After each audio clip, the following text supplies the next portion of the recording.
मन को नियंत्रित करने के लिए क्या करें? Buddha moral story. मन को नियंत्रित करने के लिए क्या करें? जाने मन को वश में करने के लिए क्या करें। नमस्कार दोस्तों, आप सभी का स्वागत है।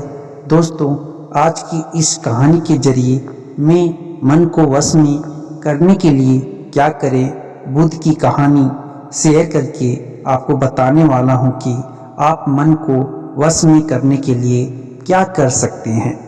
तो बिना समय को गवाए चलिए जानते हैं कि हम सब मन को वश में करने के लिए क्या कर सकते हैं।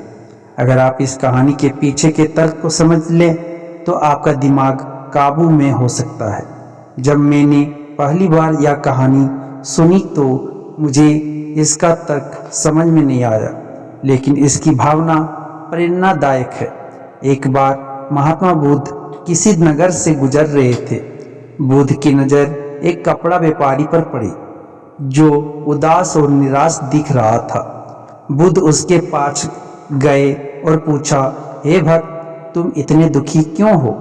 यदि आप मुझे अपनी चिंता के बारे में बताएं तो मैं आपकी मदद कर सकता हूँ।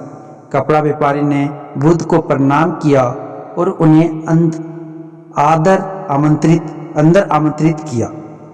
व्यापारी ने कहा कि जब से मेरी पत्नी की मृत्यु हुई है तब से मेरे छोटे बेटे की देखभाल के लिए घर पर कोई नहीं है, इसलिए मैं हमेशा उसे अपनी दुकान पर लाता हूँ, लेकिन वह मेरी दुकान पर आने वाले हर ग्राहक की पगड़ी उतार देता है और कभी कभी उनका बैग उठाकर बाहर फेंक देता है। मैंने डांटा तो बहुत समझाने की कोशिश की, लेकिन वह नहीं समझा। उसकी हरकतों से मेरे सभी ग्राहक अपमानित महसूस करते हैं और वापस चले जाते हैं। बुद्ध ने कहा, मैं तुम्हारी मदद कर सकता हूँ, लेकिन तुम मुझसे वादा करो कि तुम मेरे किसी भी काम में हस्तक्षेप नहीं करोगे, ना ही कोई सवाल पूछोगे। व्यापारी बुद्ध से एक वादा करता है। अगले दिन बुद्ध पगड़ी पहनकर आए और ग्राहक की तरह बैठे। व्यापारी के बेटे ने आकर बुद्ध की पगड़ी उछाल दी। महात्मा बुद्ध मुस्कुराए और बोले, बहुत अच्छा, जाओ और वह पगड़ी वापस ले आओ। वह बच्चा दौड़कर पगड़ी ले आया और बुद्ध को दे दी। अगले दिन बुद्ध एक कुल्हाड़ी और लाठी लेकर आए। लड़के ने फिर पगड़ी उछाली। बुद्ध ने लड़के को एक कुल्हाड़ी और लकड़ी दी और कहा, जाओ इस लकड़ी को काटो। व्यापारी को थोड़ा डर था कि कहीं उसके बेटे को चोट ना लग जाए, लेकिन उन्हें अपना वादा आदा था। 7 दिनों तक महात्मा बुद्ध कोई ना कोई नया काम लेकर आते और लड़के से करवाते। जल्द ही लड़का भूल गया कि उसे किसी की पगड़ी उछालनी है। व्यापारी बहुत खुश हुआ और बुद्ध को धन्यवाद दिया। मैं जानता हूँ कि इस कहानी और मन के नियंत्रण के बीच कोई विशेष संबंध नहीं है, लेकिन पहले आप इस तर्क को समझ लें। यदि हम अपने मन को अपने अनुसार कार्य नहीं कराएंगे तो मन अपने अनुसार कार्य करेगा। यदि हम मन को अपनी इच्छा अनुसार नियंत्रित कर ले तो मन को नियंत्रित किया जा सकता है। मन 2 तरह से काम कर सकता है।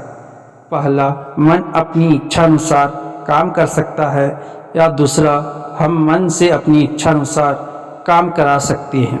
बुद्ध से मिलने से पहले लड़के का मन और मस्तिष्क अनियंत्रित रूप से उसकी इच्छा के अनुसार काम कर रहा था, लेकिन बुद्ध ने लड़के से अपनी इच्छा के अनुसार काम कराया जिससे उसकी आदतें बदल गई। दोस्तों, हम आशा करते हैं कि आपको बुद्ध की यह कहानी पसंद आई होगी और आप अपने मन को कैसे नियंत्रित करें ये भी इस कहानी से आपको समझ आ गई होगी। तो कमेंट बॉक्स में आप ओम बुद्धाय नमः जरूर लिखें और एक कहानी आपको पसंद आई हो तो दोस्तों के साथ अवश्य शेयर करें। धन्यवाद।